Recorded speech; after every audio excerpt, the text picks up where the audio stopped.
Pagi itu kota masih setengah menguap. Jalanan belum penuh, gerimis tipis masih menempel di kaca mobil, dan lampu di beberapa kantor masih menyala seperti bintang-bintang yang tidak mau kalah dengan matahari. Di dalam sebuah apartemen kecil di lantai 8, Alia duduk di tepi ranjang sambil menatap layar ponselnya. Kalender digitalnya penuh warna, rapat, tenggat, reminder, deadline. Semua tampak seperti anak panah yang mengarah ke satu titik tunggal. Lebih banyak, lebih cepat, lebih tinggi. Alia bukan orang yang selalu buru-buru. Dulu ia menikmati pagi dengan secangkir teh hangat, membaca sedikit berita, dan menyapa ibu lewat telepon. Namun sejak promosi itu datang, jadwalnya berubah. Pagi-pagi harus menyiapkan presentasi. Siang dihabiskan di kantor sampai larut.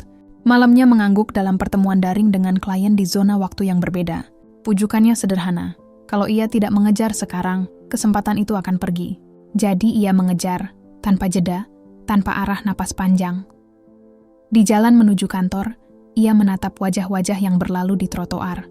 Ada tukang kopi yang sudah menata gelas, pedagang koran menggulung surat kabar, dan anak kecil bersepeda ke sekolah. Semua tampak berjalan sesuai ritme masing-masing. Namun di benak Alia, semua itu hanyalah latar belakang, biasa saja, dan tidak relevan dengan target-target yang menumpuk di ponselnya. Pada jam istirahat, ia makan cepat di meja kerjanya sambil membalas pesan masuk. "Kamu datang ke reuni Jumat ini?" Salah satu pesan menanyakan. Alia mengetik, "Mungkin kalau ada waktu." Ia tahu itu jawaban yang biasa diberikan orang yang merasa hidupnya terkunci oleh jadwal. Ia juga tahu, entah bagaimana, teman-temannya mungkin sudah menyerah berharap bisa berkumpul lagi dengannya. Sore itu, saat hujan turun deras, presentasinya berjalan lancar. Klien terpukau. Atasannya memberi komentar singkat yang membuat jantungnya melonjak. "Kerja bagus, Alia. Ini langkah besar." Langkah besar itu terasa manis. Rasanya seperti tangga yang harus ia daki. Ia pulang dengan perasaan berat menyangka ada lebih banyak yang harus dicapai dan lebih sedikit waktu untuk berhenti. Di perjalanan pulang, ponselnya bergetar. Sebuah notifikasi dari keluarga. Foto meja makan dengan kue kecil dan api lilin di atasnya. "Selamat ulang tahun, Mbak," tulis ibunya. Alia melihat jam. Ia terlambat. Bukan hanya terlambat dalam arti fisik. Ia tidak ikut merayakan ulang tahun ibunya hari itu karena harus lembur. Di layar, kamera menunjukkan riuh kecil rumah ibunya, tawa, doa, dan kue yang menunggu. Hatinya serasa tercekat. Ia mengetik, "Maaf Bu, sibuk, nanti aku mampir." Lalu ia menutupnya, memalingkan muka dari rasa yang tak cukupnya waktu. Malam itu lalapan Raka, tetangga sebelah, berkunjung. Raka, lelaki paruh baya yang tiap pagi selalu menyiram tanaman di balkon, membawa semangkuk sup dan sepiring nasi hangat. "Kamu kelihatan capek," katanya sederhana. Alia menghela napas, hampir mengabaikannya, lalu menerima sup itu dengan tangan dingin. Mereka duduk di balkon, menatap lampu-lampu kota yang berkedip. "Dulu aku juga mengejar," ujar Raka tiba-tiba, menatap jemari yang memainkan sendok. "Dunia sekarang cepat, kalau nggak ikut kita ketinggalan." Alia tersenyum tipis. "Tapi aku berhenti waktu istri saya sakit," lanjut Raka. "Saya ingat, saya melewatkan banyak hal kecil yang sebenarnya berharga, seperti caranya tertawa saat prasmanan, atau bagaimana ia suka teh manis setiap sore." Ia terdiam, lalu menambahkan, "Sekarang saya lebih sering duduk, nggak karena saya malas, tapi karena saya ingin mengingat apa yang penting." Kata-kata itu menempel di benak Alia. Malamnya, saat ia membuka aplikasi foto, ada tumpukan gambar lama, foto liburan keluarga, foto masa kecilnya dengan ayah yang sedang tertawa, foto ibunya memasak. Ia melihat satu foto, ibunya dengan tangan penuh tepung di dapur, tersenyum pada kamera. Foto itu seperti kaca kecil yang memantulkan waktu yang tak bisa diulang. Alia menyadari sesuatu. Selama ini ia mengejar apa yang membuat masa depan lebih aman, tapi tanpa sadar meninggalkan potongan-potongan masa lalu yang masih hidup. Beberapa hari kemudian, ada kejadian kecil yang mengubah ritme hari-harinya. Di kereta, ia tak sengaja mendengar percakapan dua perempuan muda yang sedang membicarakan rencana sederhana. Mengunjungi rumah nenek mereka untuk memasak bersama. Cara mereka berbicara, penuh semangat untuk hal sederhana, membuat Alia tergelitik. Ia teringat ucapan ibunya terakhir. "Jangan lupa makan bareng kalau sempat." Kata-kata itu tiba-tiba terasa seperti perintah halus dari jiwa yang rindu. Namun pola lama tidak hilang begitu saja. Di kantor, ia masih mengerjakan proyek yang menuntutnya. Malam-malamnya ia kembali ke papan tugas yang tak pernah kosong. Ada momen ketika ia hampir menangis karena merasa bersalah pada ibunya. Tapi pesan masuk dari atasannya membuatnya menekan perasaan itu kembali. Kerja harus selesai. Begitulah perang kecil yang terjadi.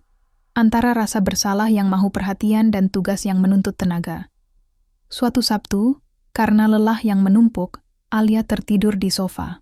Ia bermimpi tentang ruang makan rumah masa kecilnya, suara panci, aroma bawang goreng, canda tawa. Dalam mimpi itu, ibunya menepuk pipinya dan berkata, "Nak, jangan lupa bilang terima kasih." Alia terbangun dengan air mata di pipi. Tangannya meraih ponsel mengetik, "Bu, maafkan aku. Aku akan pulang minggu depan. Terima kasih sudah selalu ada." Ia menekan tombol kirim. Dan kali ini tidak ada alasan untuk menunda. Perubahan kecil ini tidak serta-merta menyelesaikan semua. Tetapi ada hal-hal sederhana yang mulai bergeser. Alia memilih makan siang bukan di meja kerja, tapi di taman kecil dekat kantor. Ia menutup laptop 5 menit lebih awal untuk menelepon ibunya. Ia menolak satu rapat yang bisa diwakilkan karena ia merasa perlu hadir di acara kecil ulang tahun sahabatnya. Hal-hal ini terasa seperti rem kecil yang ditarik pada laju hidupnya, yang selama ini melaju tanpa jeda. Di akhir bab ini, Alia duduk di teras rumah ibunya. Di depannya ada kue sederhana, bukan pesta besar, hanya lilin dan tawa. Ibunya menggenggam tangannya, menatap dalam-dalam, lalu berbisik, "Syukur itu sederhana, Nak. Bukan soal apa yang kamu punya, tapi siapa yang kamu beri waktu." Alia memejamkan mata. Ia merasakan sebuah kelegaan yang aneh. Bukan dari pencapaian besar, tapi dari momen kecil yang penuh pengakuan, ditutup dengan pengertian yang belum sempurna tapi nyata. Mengejar tidak selalu salah. Tetapi ketika mengejar membuat kita lupa berterima kasih pada hal-hal yang sudah ada, maka kita kehilangan sebagian diri. Alia belum menemukan jawaban sempurna untuk keseimbangan itu. Ia tahu jalan masih panjang. Ada deadline lagi, presentasi lagi, dan ambisi yang menunggu. Namun sekarang ia membawa sesuatu yang baru. Kesadaran kecil, seperti lampu kecil di malam gelap, yang mengingatkan bahwa setiap langkah sebaiknya dilengkapi dengan ucapan terima kasih pada apa yang membuat langkah itu berarti. Di luar, angin malam berembus pelan, membawa aroma hujan dari kejauhan. Di benak Alia ada janji kecil, bukan berhenti mengejar, tetapi mengejar sambil mengingat untuk bersyukur. Itu bukan perubahan drastis, hanya sebuah start yang lembut. Seminggu setelah kepulangan singkatnya ke rumah ibu, hidup Alia terasa sedikit berbeda. Bukan drastis, tapi seperti lagu yang nadanya mulai melambat. Ada sesuatu yang lembut menyusup di antara kesibukannya.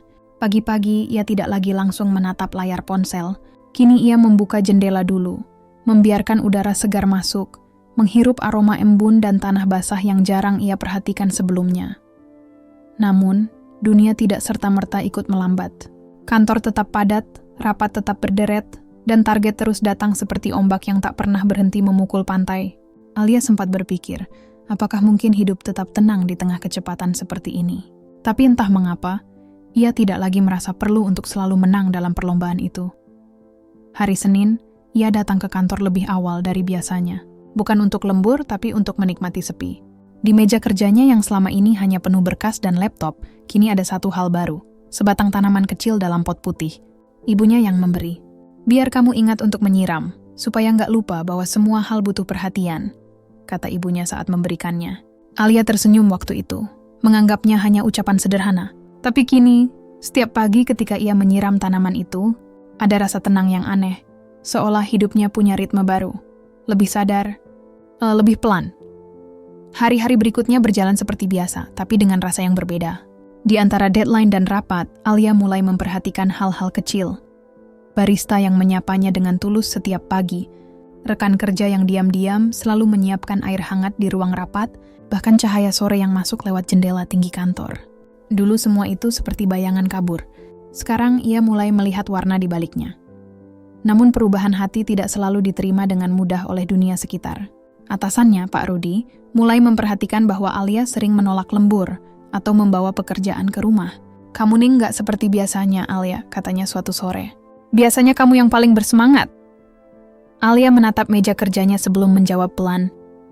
"Saya masih semangat, Pak. Tapi saya juga belajar untuk nggak kehilangan diri saya di tengah semua ini." Pak Rudi hanya mengangguk, setengah memahami, setengah heran. Di dunia kerja yang menilai produktivitas sebagai ukuran keberhasilan, kalimat Alia terdengar seperti hal yang tidak biasa, tapi untuk pertama kalinya, Alia tidak merasa perlu menjelaskan lebih banyak. Suatu malam, setelah pulang kerja, Alia duduk di balkon sambil menatap langit. Lampu-lampu kota berkelap-kelip seperti bintang yang jatuh ke bumi, di tangannya segelas teh melati mengepul. Ia memutar lagu lama yang dulu sering diputar ayahnya. Suaranya lembut, membawa kenangan masa kecil yang hangat. Ayah dulu bilang, Alia berbisik pada dirinya sendiri, kita nggak perlu berlari kalau cuma mau sampai. Ingatan itu membuat dadanya sesak tapi juga damai. Ayahnya sudah lama tiada, meninggalkan rumah ketika ia masih di bangku kuliah. Sejak saat itu, Alia merasa harus menjadi kuat, menjadi kebanggaan bagi ibunya, menjadi bukti bahwa kerja keras tak akan sia-sia. Tapi kini, di tengah malam yang hening, ia menyadari sesuatu. Menjadi kuat tidak selalu berarti harus terus berlari. Kadang, kekuatan justru ada pada kemampuan untuk berhenti sejenak, menatap ke belakang, dan berkata terima kasih sudah sejauh ini.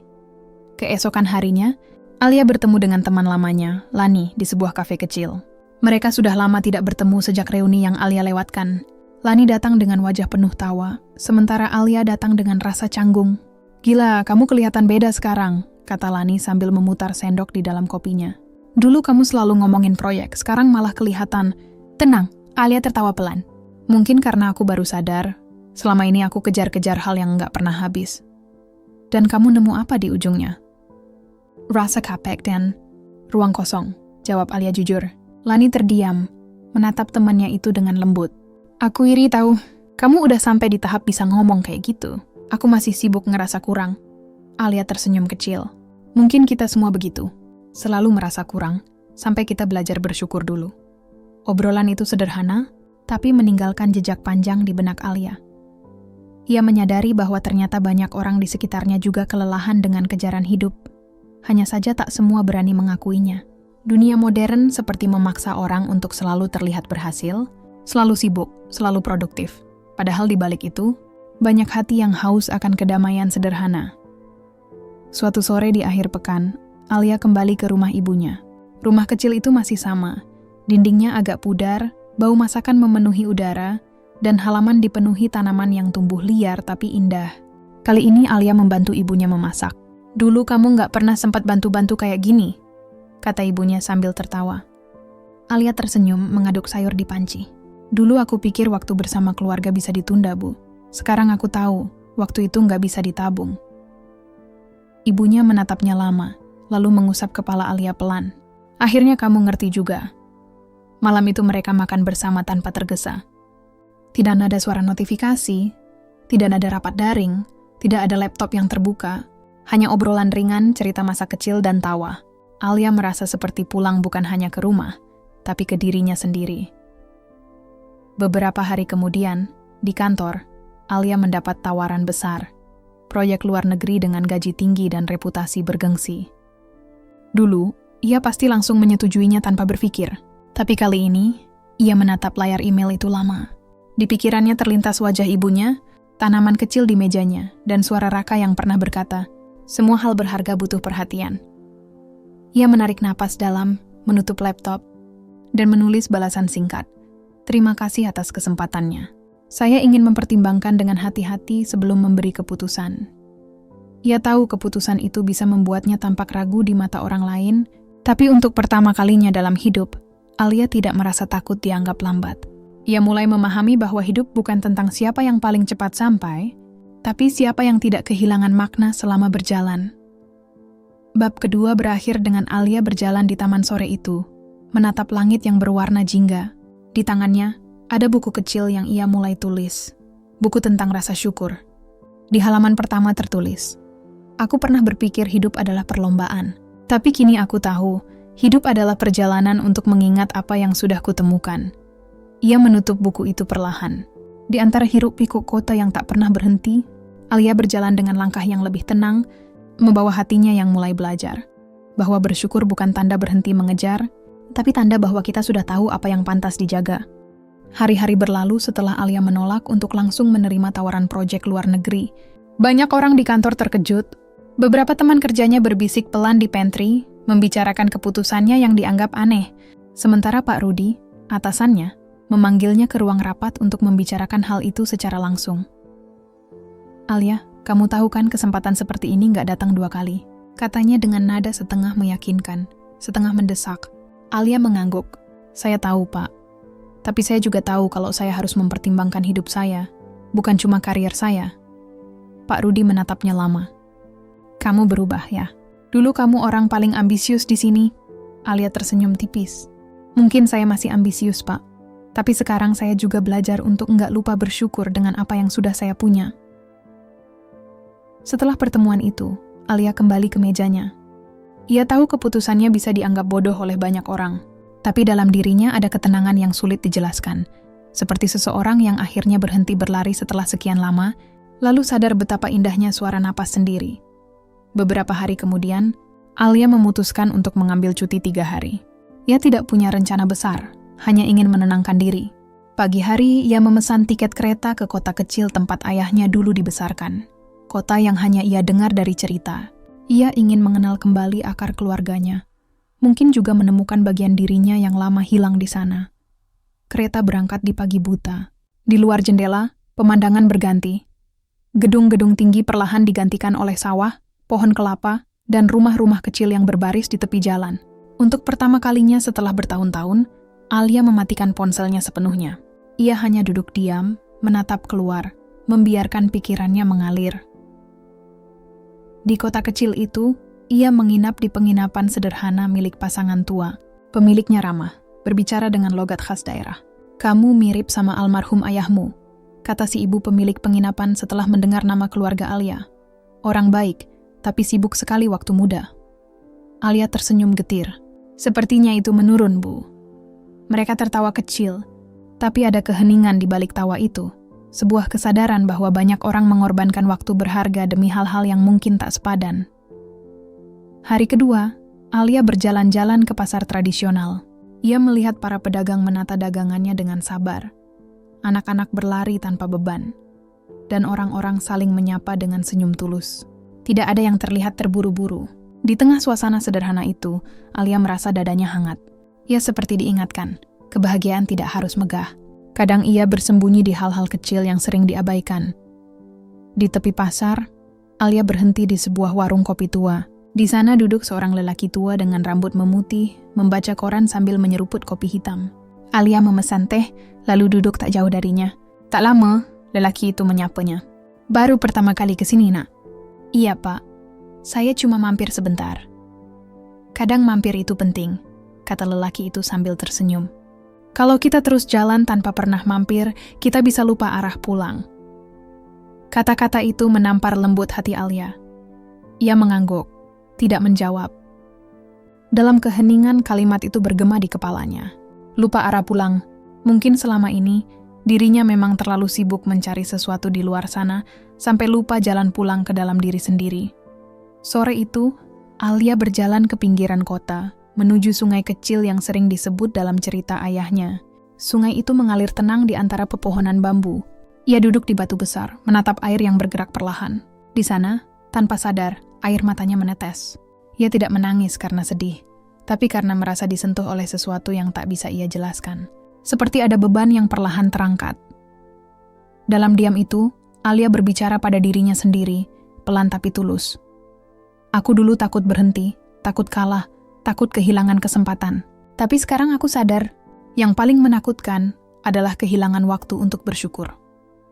Malamnya, ia menulis di buku catatannya, buku kecil yang kini selalu ia bawa kemanapun. "Aku tidak lagi ingin menjadi yang paling cepat. Aku hanya ingin menjadi yang paling hadir."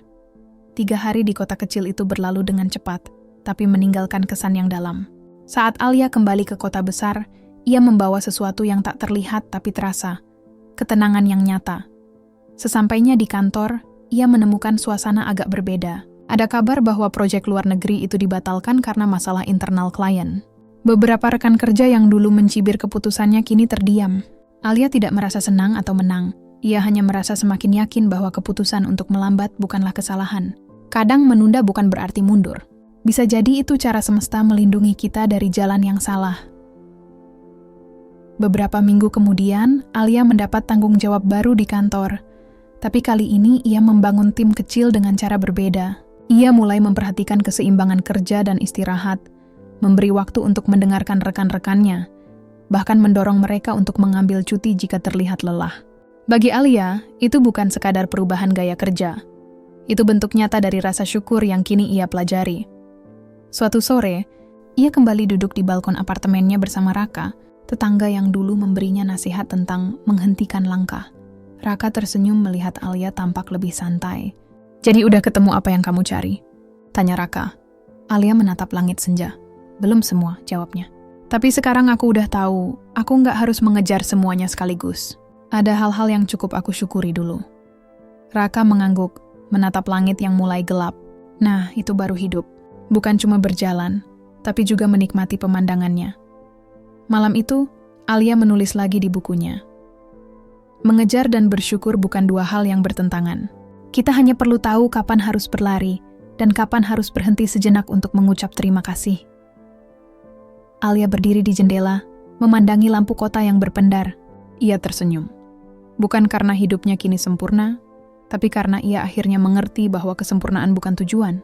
Hidup adalah perjalanan panjang yang diisi oleh rasa cukup, rasa terima kasih, dan keberanian untuk melangkah perlahan tanpa takut tertinggal. Dan di hatinya, Alia berjanji, apapun yang terjadi setelah ini, ia tidak akan lagi melupakan satu hal paling sederhana yang dulu sering ia abaikan, bersyukur sebelum kembali mengejar. Musim hujan mulai datang. Langit kota sering muram, suara rintik di jendela menjadi teman setia malam-malam Alia. Namun kali ini, suara hujan tak lagi membuatnya merasa terburu-buru atau gelisah seperti dulu. Ada kedamaian di antara rinainya, seolah setiap tetes air sedang mengingatkannya untuk berhenti sebentar dan menikmati kehadiran. Waktu beberapa bulan sudah berlalu sejak Alia kembali dari kota kecil tempat ayahnya dibesarkan. Sejak itu, banyak hal berubah dalam dirinya. Ia bukan lagi Alia yang menilai dirinya dari seberapa banyak pencapaian yang berhasil ia raih, tetapi dari seberapa tulus ia menjalani hari. Di kantor, ia masih bekerja keras, tapi kini ia tahu kapan harus menutup laptop, kapan harus menatap langit, kapan harus menenangkan diri. Namun, hidup tidak selalu berjalan sesuai dengan irama hati yang tenang. Suatu pagi, berita mengejutkan datang. Ibunya jatuh sakit dan harus dirawat di rumah sakit karena tekanan darahnya menurun drastis. Alia langsung bergegas pulang, meninggalkan semua pekerjaan tanpa pikir panjang. Di rumah sakit, ia duduk di tepi ranjang ibunya yang terbaring lemah. Wajah perempuan itu pucat, tapi masih menyunggingkan senyum kecil saat melihat putrinya datang. "Sudah kubilang jangan terlalu cemas," ujar ibunya pelan. "Ini cuman karena kecapekan sedikit." Alia menggenggam tangan ibunya erat. "Ibu nggak boleh bilang sedikit. Aku yang salah. Harusnya aku lebih sering di rumah." Ibunya tertawa pelan, meski napasnya masih terengah. "Kamu selalu merasa bersalah untuk hal-hal yang nggak perlu, Alia. Ibu baik-baik saja, sungguh. Kamu sudah banyak berubah. Ibu tahu itu." Ucapan itu membuat mata Alia basah. Ia teringat masa-masa ketika dirinya begitu sibuk sampai lupa mengangkat telepon dari ibu. Sekarang, melihat perempuan itu terbaring lemah, ia sadar betapa singkatnya waktu yang sering ia anggap bisa ditunda. Beberapa hari Alia menjaga ibunya di rumah sakit, membacakan doa setiap malam, menyiapkan makanan hangat, bahkan tertawa kecil di sela obrolan ringan. Ia menolak semua panggilan kerja yang masuk. Bagi Alia, dunia di luar sana bisa menunggu, tapi waktu bersama ibunya tidak bisa. Suatu malam, ketika hujan turun deras di luar jendela rumah sakit, ibunya berkata dengan suara lembut, "Dulu kamu selalu lari, Nak. Sekarang kamu sudah bisa diam. Itu hal besar." Alia tersenyum dengan air mata yang mengalir tanpa suara. "Aku belajar dari ibu. Ibu yang gak pernah tergesa." Ibunya menatap langit-langit kamar, lalu berbisik, "Kehidupan itu seperti sungai, Alia. Kadang deras, kadang tenang. Kalau kita lawan arusnya terus, kita lelah. Tapi kalau kita belajar ikut arus dengan hati ikhlas, kita sampai ke tempat yang seharusnya." Kata-kata itu menancap dalam di hati Alia. Ia merenung semalaman, memandangi ibunya yang tertidur dengan tenang. Untuk pertama kalinya, ia mengerti makna kata ikhlas. Bukan sekadar pasrah, tapi menerima dengan sepenuh hati apapun yang datang, tanpa menyesal dan tanpa memaksa. Beberapa hari kemudian, kondisi ibunya membaik dan diizinkan pulang. Alia merasa lega luar biasa. Namun, Peristiwa itu menjadi titik balik dalam hidupnya. Ia mulai memandang segala hal dengan cara berbeda. Pekerjaan bukan lagi beban yang harus dikejar mati-matian, melainkan ladang kecil tempat ia bisa berbuat baik. Waktu bukan lagi musuh, tapi sahabat yang harus dihargai. Di kantor, Alia kembali dengan semangat baru, tapi lebih tenang. Ia mulai menulis jurnal kecil untuk dirinya sendiri setiap pagi sebelum bekerja, tentang apa yang ia syukuri hari itu. Kadang isinya sederhana, bersyukur bisa melihat matahari pagi, atau bersyukur karena ibu sudah sehat. Tapi kebiasaan kecil itu mengubah cara pandangnya. Ia mulai melihat hidup bukan dari kekurangannya, tapi dari kelimpahan kecil yang selalu hadir tanpa ia sadari. Suatu sore, rekan kerjanya, Lani, menghampirinya di pantry. "Kamu kelihatan beda lagi, Li. Dulu kamu tenang, sekarang kayaknya kamu damai." Alia tertawa kecil.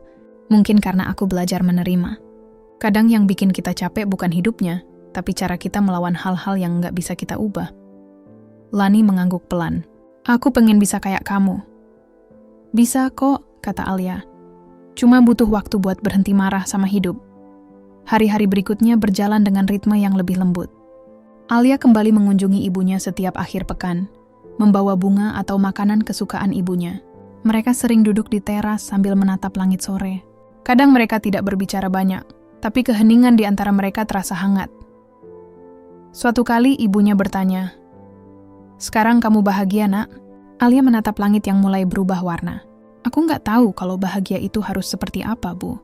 Tapi sekarang aku merasa cukup. Dan kalau cukup itu bentuk bahagia, mungkin iya, aku bahagia." Ibunya tersenyum, menatap putrinya dengan mata lembut yang penuh cinta. "Itu artinya kamu sudah menemukan dirimu sendiri." Malam itu, sebelum tidur, Alia menulis lagi di jurnalnya. "Dulu aku berpikir bahagia itu saat semua rencana berjalan sesuai keinginanku.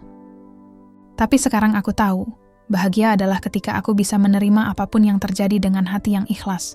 Waktu berjalan, Alia tidak lagi berusaha menjadi sempurna di mata siapapun. Ia tetap bekerja keras, tapi kini setiap langkahnya disertai rasa syukur dan doa.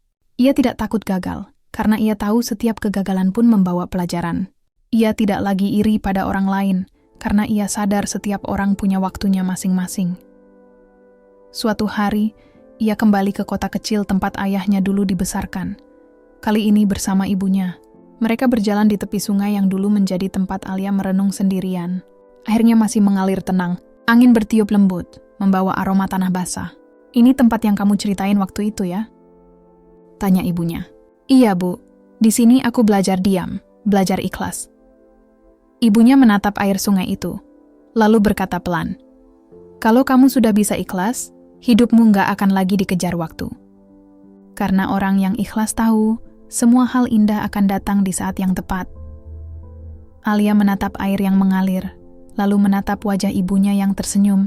Di dalam hati, ia berdoa. Bukan lagi untuk kesuksesan atau pencapaian besar, tapi untuk kekuatan menjaga kedamaian yang baru saja ia temukan. Dengan Alia menulis di jurnalnya saat matahari terbenam, "Aku pernah sibuk mengejar apa yang belum kumiliki. Lalu aku belajar bersyukur atas apa yang sudah ada, kini aku belajar ikhlas, agar saat kehilangan pun aku tetap tenang. Karena hidup bukan soal menang atau kalah, tapi soal menerima dengan lapang." Dan saat langit malam menutup hari itu, Alia tersenyum. Ia tahu di perjalanan hidupnya belum selesai, tapi kini, ia berjalan bukan lagi untuk membuktikan apapun, melainkan untuk menikmati setiap langkah, dengan hati yang penuh syukur, dan jiwa yang mulai benar-benar ikhlas. Pagi itu, udara terasa lebih sejuk dari biasanya. Di balkon apartemennya yang kecil, Alia berdiri sambil memegang secangkir teh hangat. Angin berhembus pelan, membawa aroma hujan semalam yang masih tertinggal di udara. Ia memejamkan mata, menikmati momen tenang yang dulu jarang ia punya. Kini, setiap pagi menjadi ritual kecil untuk menata hati sebelum berhadapan lagi dengan dunia. Sudah hampir 1 tahun sejak Alia mulai belajar memperlambat langkahnya. Dalam kurun waktu itu, banyak hal berubah. Ia bukan hanya lebih sabar, tapi juga lebih jujur pada dirinya sendiri. Ia tidak lagi mengejar pengakuan dari orang lain, melainkan berusaha menjadi seseorang yang ia sendiri bisa banggakan, meski tanpa tepuk tangan siapapun. Di kantor, Alia kini dipercaya menjadi kepala tim baru. Tapi kali ini, Perannya bukan tentang mengatur orang untuk mencapai target sebanyak mungkin. Ia ingin memimpin dengan hati. Ia menekankan keseimbangan kerja, waktu istirahat, dan pentingnya rasa saling peduli di antara anggota timnya. Kerja keras boleh, tapi jangan sampai kehilangan arah hidup. Begitu katanya setiap kali rapat. Awalnya beberapa orang menanggapinya dengan ragu. Dunia kerja tidak terbiasa dengan pemimpin yang berbicara tentang hati dan syukur.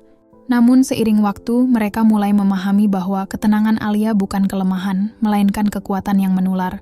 Suasana timnya berubah. Lebih tenang, lebih manusiawi, tapi tetap produktif. Namun di balik semua itu, Alia masih menyimpan satu perasaan yang belum sepenuhnya ia selesaikan. Kerinduan. Kerinduan yang dalam, bukan pada tempat, melainkan pada dirinya yang dulu. Pada sosok kecil yang dulu bermimpi sederhana tanpa beban ambisi. Kadang, saat malam tiba dan lampu kota berkelap-kelip dari kejauhan, ia bertanya dalam hati, apakah aku sudah benar-benar pulang kepada diriku sendiri? Suatu hari, ia menerima kabar dari kepala sekolah di kampung tempat ibunya dulu mengajar. Sekolah itu kekurangan sukarelawan untuk mengajar anak-anak di akhir pekan.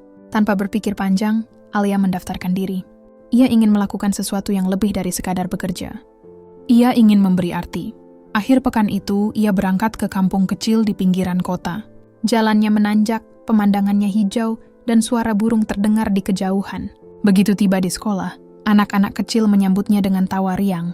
Mereka memanggilnya Kak Alia sambil berebut untuk duduk di dekatnya. Awalnya, Alia sedikit canggung. Sudah lama ia tidak berinteraksi dengan dunia polos seperti itu. Tapi saat melihat antusiasme anak-anak, sesuatu di dalam dirinya meleleh. Ia mulai mengajar dengan hati terbuka, bukan tentang pelajaran rumit, melainkan tentang kehidupan, tentang mimpi, rasa syukur, dan keberanian. Kalau kamu ingin jadi orang hebat, kamu harus rajin belajar, kata salah satu anak dengan polos.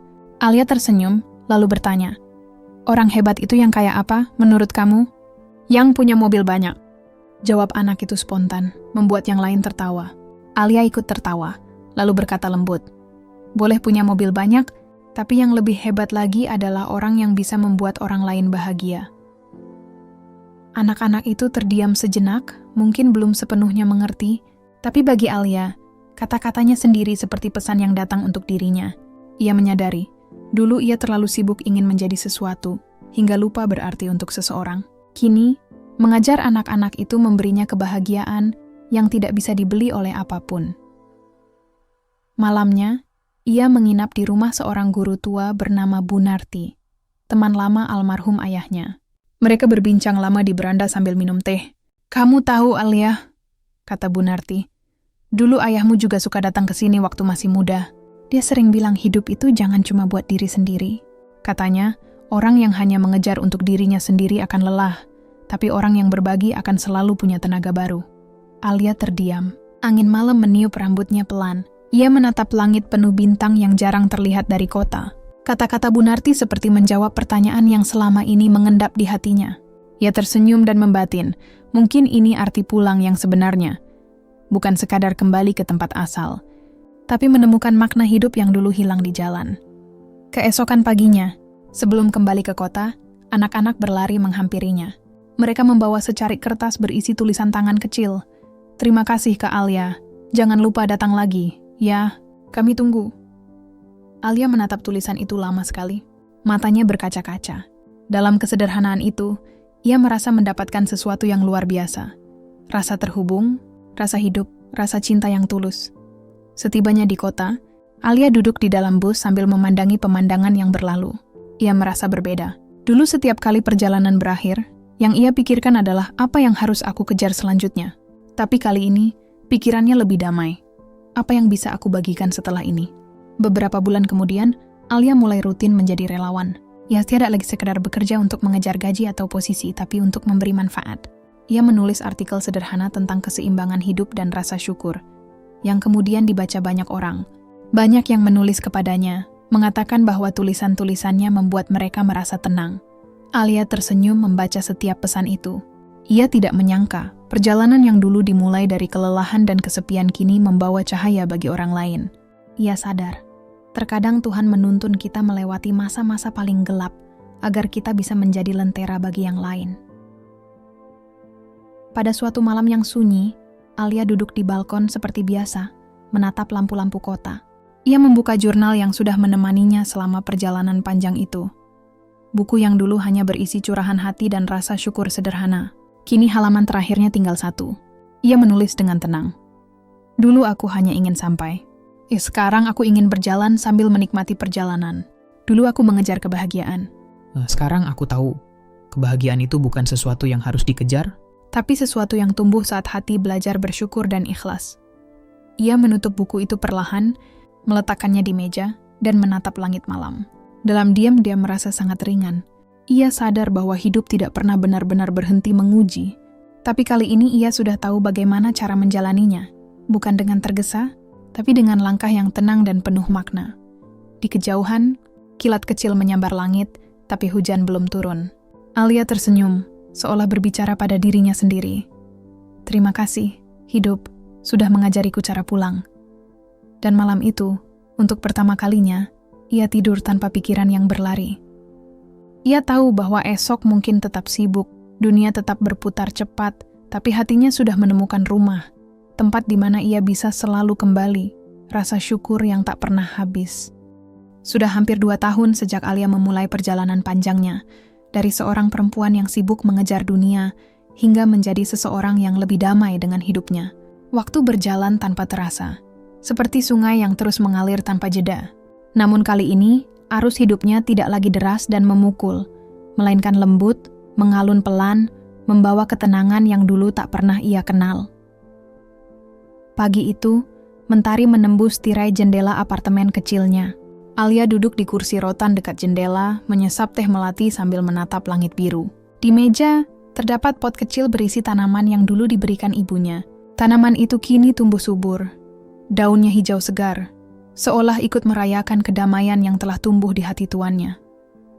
Hari ini istimewa, bukan karena ada acara besar atau pencapaian luar biasa, tapi karena ini hari pertama Alia memutuskan untuk berhenti dari pekerjaannya di perusahaan lama.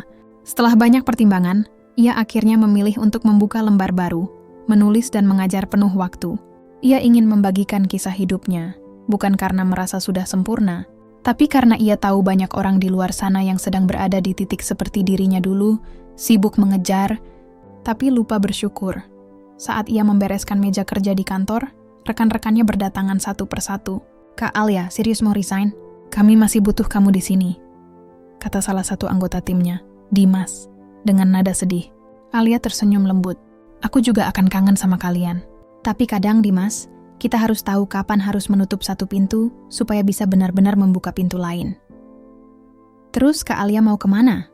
"Aku mau ngajarin orang untuk nggak takut berhenti sejenak," jawabnya sambil tertawa kecil. Ucapan itu membuat mereka semua terdiam, tapi tersenyum setelahnya. Mereka tahu Alia bukan kabur dari pekerjaan, melainkan melangkah ke arah yang lebih sesuai dengan jiwanya. Beberapa minggu kemudian, Alia resmi memulai kehidupannya sebagai penulis dan pembicara kecil-kecilan. Ia mengadakan kelas daring tentang menemukan ketenangan di tengah kesibukan. Awalnya, hanya segelintir orang yang ikut, beberapa teman, beberapa orang asing yang membaca tulisannya di internet, tapi perlahan, semakin banyak yang datang. Ada ibu rumah tangga, pekerja kantoran, bahkan mahasiswa yang merasa tersesat. Mereka datang bukan untuk belajar teori, tapi untuk mendengar cerita. Dalam setiap pertemuan, Alia selalu mengatakan hal yang sama. Kita semua sedang berjalan di jalan yang berbeda, tapi yang dicari sebenarnya sama, ketenangan. Dan ketenangan itu bukan sesuatu yang ditemukan di ujung jalan, tapi di langkah-langkah kecil yang kita ambil dengan rasa syukur. Kelas itu tumbuh bukan karena strategi besar, tapi karena ketulusan. Banyak peserta yang menulis padanya, mengatakan bahwa hidup mereka mulai terasa lebih ringan setelah mengikuti kelasnya. Alia sering menangis membaca pesan-pesan itu, bukan karena sedih, tapi karena bersyukur. Ia merasa mungkin inilah cara Tuhan membalas setiap air mata dan lelah yang dulu ia lalui, dengan menjadikannya cahaya bagi orang lain. Namun, hidup yang tenang bukan berarti tanpa ujian. Suatu sore, ia mendapat kabar bahwa ibunya harus menjalani operasi ringan karena masalah di lututnya. Meskipun dokter bilang itu bukan hal berbahaya, Alia tetap merasa cemas. Ia segera terbang pulang ke rumah ibunya dan menemaninya selama masa pemulihan. Di rumah itu, tempat segala hal bermula, Alia kembali menemukan banyak kenangan. Foto masa kecil di dinding, aroma masakan ibu, dan suara ayam berkokok di pagi hari. Semuanya membuatnya sadar bahwa kebahagiaan tidak pernah pergi jauh. Ia hanya sering tertutupi oleh keinginan yang terlalu banyak. Suatu malam setelah makan malam, ibunya berkata dengan suara lembut, "Dulu ibu takut kamu terlalu keras sama diri sendiri. Tapi sekarang ibu lihat kamu udah damai. Kamu udah nemuin yang kamu cari." Alia menatap wajah ibunya, lalu tersenyum pelan. "Iya bu, aku nggak nyangka. Ternyata yang aku cari dari dulu bukan keberhasilan, tapi ketenangan. Dan ternyata ketenangan itu bukan sesuatu yang datang dari luar, tapi dari cara kita menerima." Ibunya menggenggam tangan Alia dan berkata, "Berarti kamu sudah pulang sepenuhnya, Nak?" Kalimat itu membuat Alia menunduk, menahan air mata. Ia sadar, perjalanan panjangnya tidak pernah benar-benar tentang dunia luar, melainkan tentang menemukan jalan pulang ke dalam dirinya sendiri. Beberapa bulan kemudian, Alia menerbitkan buku pertamanya. Judulnya sederhana, Saat Kita Terlalu Sibuk Mengejar Hingga Lupa Bersyukur.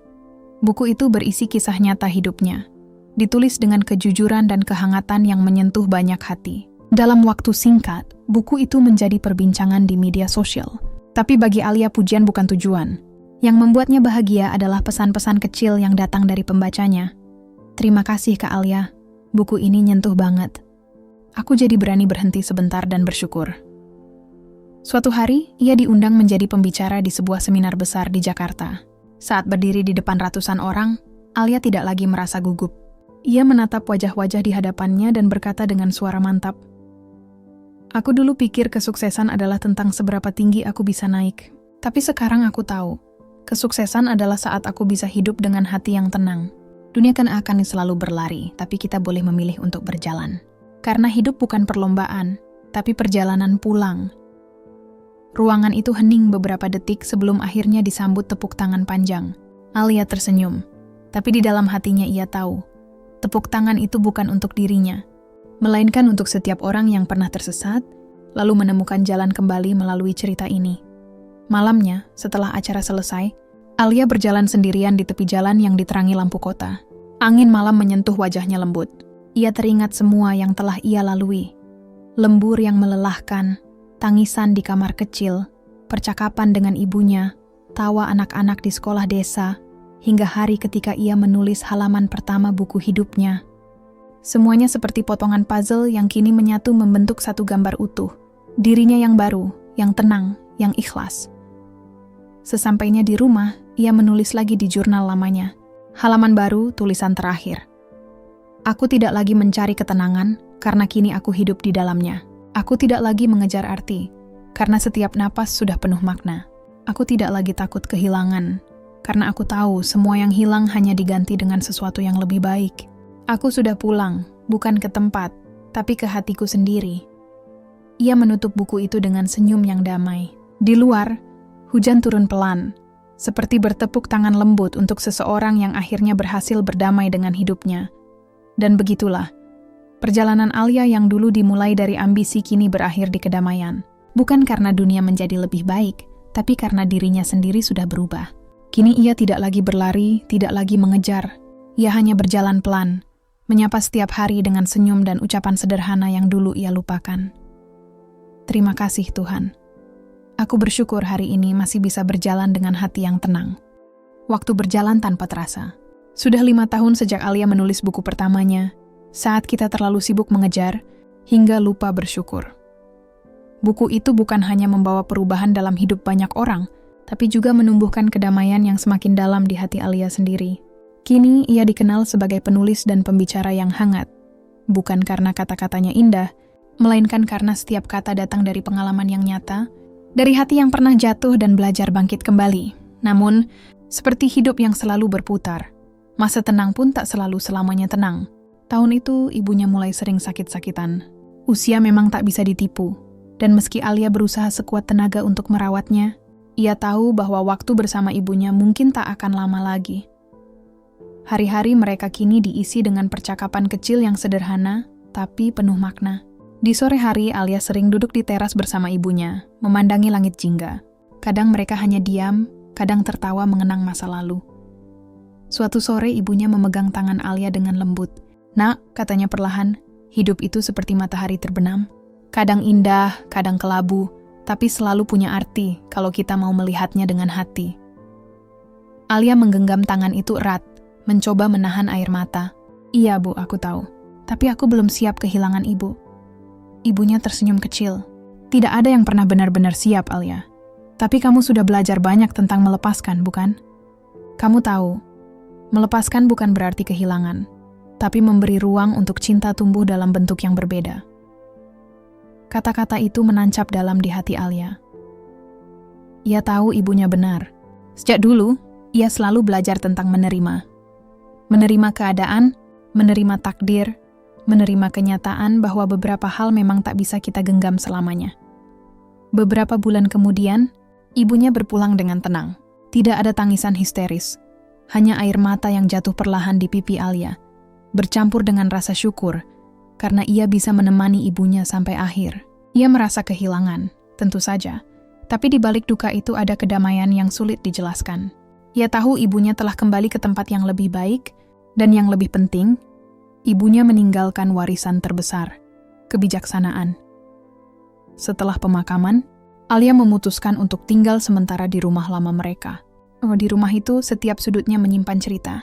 Di dapur ada aroma masakan ibu, di ruang tamu ada tumpukan buku lama, dan di kamar ibunya ada kotak kecil berisi surat dan foto. Saat membuka kotak itu, Alia menemukan surat dengan tulisan tangan yang ia kenal betul. "Untuk Alia, jika kamu membaca surat ini, berarti ibu sudah tidak lagi di sampingmu. Tapi jangan sedih terlalu lama, nak. Ibu bahagia, karena kamu sudah menjadi perempuan yang kuat dan penuh cahaya. Ibu tahu hidupmu tidak akan selalu mudah, tapi ingat, semua yang kamu lalui bukan kebetulan. Tuhan menuntunmu dengan caranya sendiri. Jadikan hidupmu bukan hanya tentang apa yang kamu dapat, tapi tentang apa yang bisa kamu bagi. Dan jika suatu hari kamu merasa sendiri, lihatlah langit malam. Di setiap bintang yang berkelip, ibu ada di sana, tersenyum untukmu." Alia memeluk surat itu lama sekali. Tangisnya pecah, tapi bukan tangis kesedihan semata. Ada rasa hangat, rasa cinta, dan rasa syukur yang memenuhi dadanya. Ia sadar cinta sejati memang tidak pernah mati. Ia hanya berubah bentuk, hari-hari berlalu. Alia perlahan kembali menulis. Tapi kali ini, tulisannya terasa lebih matang, lebih dalam, dan lebih lembut.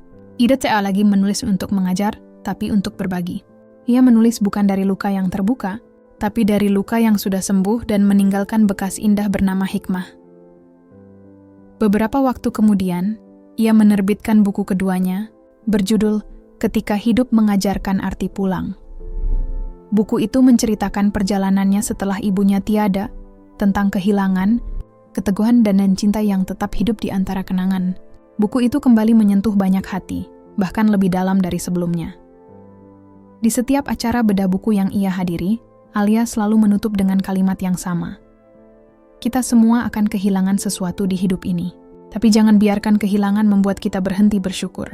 Karena setiap kehilangan hanyalah tanda bahwa kita pernah punya sesuatu yang sangat berharga, dan rasa syukur adalah cara terbaik untuk menjaganya tetap hidup di dalam hati. Waktu terus berlalu, Alia kini tidak lagi muda, tapi wajahnya memancarkan kedamaian yang langka. Rambutnya mulai beruban di tepi, namun senyumnya tetap sama, lembut dan tulus. Ia kini tinggal di sebuah rumah sederhana di tepi danau, tempat ia menulis dan mengajar anak-anak desa. Setiap pagi, ia duduk di teras, ditemani secangkir kopi dan burung-burung kecil yang hinggap di pagar. Ia tidak lagi merasa perlu pergi kemana-mana, karena ia tahu kebahagiaan bukan soal tempat, tapi soal perasaan di dalam dada. Suatu sore, seorang anak kecil bertanya padanya, "Bu Alia, kenapa ibu selalu kelihatan tenang? Apa ibu nggak pernah marah atau sedih?" Alia tersenyum lembut. "Tentu saja ibu pernah marah dan sedih. Tapi ibu belajar, kalau setiap perasaan itu seperti ombak, datang dan pergi. Kalau kita diam dan bersyukur, ombaknya akan reda sendiri." Anak itu mengangguk pelan, mungkin belum sepenuhnya mengerti. Tapi Alia tahu, suatu hari anak itu akan memahami maksudnya. Seperti dirinya dulu memahami pelajaran hidup dari ibunya. Malamnya, Alia menulis lagi di jurnal terakhirnya. Halaman itu menjadi catatan penutup, bukan dari sebuah kisah, tapi dari perjalanan panjang menemukan arti hidup. Kini aku mengerti, hidup bukan tentang siapa yang sampai lebih dulu, tapi tentang siapa yang bisa berjalan tanpa kehilangan diri sendiri. Aku sudah belajar bahwa mengejar itu perlu, tapi bersyukur itu wajib. Aku sudah belajar bahwa kehilangan tidak selalu buruk, kadang ia datang agar kita bisa mengenal arti memiliki. Dan aku sudah tahu, pulang bukan berarti berhenti, tapi kembali menjadi diri sendiri, dengan hati yang lebih tenang, lebih sabar, dan lebih penuh kasih. Ia menutup jurnal itu perlahan, meletakkannya di meja di samping foto ibunya. Di luar, matahari mulai terbenam, memantulkan cahaya jingga di permukaan danau. Angin sore berhembus lembut, membawa aroma tanah dan suara alam yang damai. Alia menatap langit, lalu berbisik pelan. "Bu, aku sudah belajar. Terima kasih untuk semuanya." Senyumnya mengembang, dan di saat itu, ia tahu, perjalanan panjangnya benar-benar sampai di ujung. Tapi anehnya, ujung itu tidak terasa seperti akhir, melainkan seperti awal dari sesuatu yang lebih luas, lebih abadi. Dan di bawah langit senja yang tenang, Alia menutup matanya sejenak, menikmati rasa syukur yang tak lagi dicari, tapi sudah menetap dalam hatinya. Sebuah akhir yang sesungguhnya adalah awal dari kedamaian yang abadi. Karena pada akhirnya, hidup bukan tentang seberapa jauh kita berlari, tapi seberapa dalam kita mampu berhenti, menatap sekitar, dan berkata dengan tulus, "Aku bersyukur